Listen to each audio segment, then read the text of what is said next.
జిల్లాలో PDS rice leakages పైన నిఘా పెడుతూ మనకు ఒక ఇన్ఫర్మేషన్ వస్తుంది. జనగాం క్రాస్ రోడ్ దగ్గర ఒక లారీ వస్తుంది అని. ఆ వెహికల్ చెకింగ్ చేస్తున్న ఆఫీసర్స్ ఆ లారీ పట్టుకుంటారు. ఆ లారీ పట్టుకుంటే ఆ లారీలో 20 టన్స్ పీడిఎస్ రైస్ ఉంటుంది. అట్లనే దాన్ని ఇన్వెస్టిగేషన్ చేసి ముందుకు తీసుకొని వెళ్తే కూసుమంచి అక్కడ కూడా 2 డంప్ ఉంది అని ఇన్ఫర్మేషన్ వస్తుంది. అక్కడ వెళ్ళి 2 డంప్ రికవరీ చేయడం జరిగింది.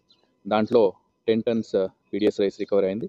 3 వెహికల్స్ యూజ్ చేసిన వెహికల్స్ కూడా సీజ్ చేశాం. సో దీంట్లో మొత్తంగా 5 అక్యూజ్డ్ ఉన్నారు.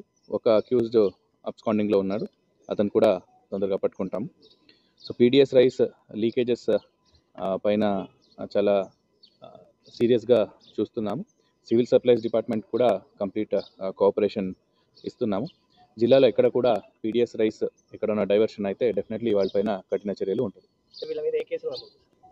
వీళ్ళ మీద ఈసీ యాక్ట్ కింద కేసు నమోదు చేశాం. Cheating and EC act. వీళ్ళు ఒకడు కోదాడ అతను, అబ్స్కాండింగ్లో ఉన్న అతను, ఇంకా మిగతా వాళ్ళు 2 ఏపీ వాళ్ళు, 2 ఖమ్మం వాళ్ళు అరెస్ట్ చేశాం. 5గురులో 4 అరెస్ట్ అయ్యారు. ఇంకొకరు అబ్స్కాండింగ్ ఉన్నారు.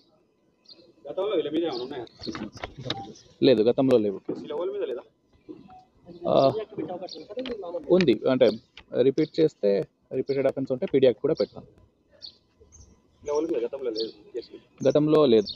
మొత్తం 12 lakhs కాస్ట్. దీంట్లో A1 షేక్ మీరా అలీ, అతను కోదాడలో ఉన్నారు. వీళ్ళు కలెక్ట్ చేసుకొని వెళ్ళి డంప్ చేసి అక్కడ నుంచి వేరే దగ్గరకు తీసుకొని వెళ్ళి అమ్ముతున్నారు. ఎక్కడ అమ్ముతారు ఇంకా ఎంక్వైరీలో రావాలి.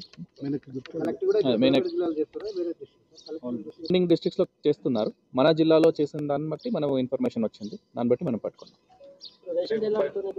ఉంటుంది. సివిల్ సప్లైస్ డిపార్ట్మెంట్ కూడా మనం రెగ్యులర్గా టచ్లో ఉన్నాము. వాళ్ళకి కూడా కంప్లీట్ సహకారం ఇస్తున్నాము. ఎనీ టైం 24 hours ఏ టైంలో వాళ్ళు పిలిపిస్తే కూడా మన సపోర్ట్ వాళ్ళకి ఉంటుంది. అండ్ వాళ్ళు కూడా ఇన్ఫర్మేషన్ తీసుకుంటున్నారు. మనకు వచ్చిన ఇన్ఫర్మేషన్ కూడా వాళ్ళకి షేర్ చేస్తున్నారు. అది ఎంక్వైరీలో చేయాలి. ఇంకా ఇన్వెస్టిగేషన్ డీప్గా చేసి చేయాలి.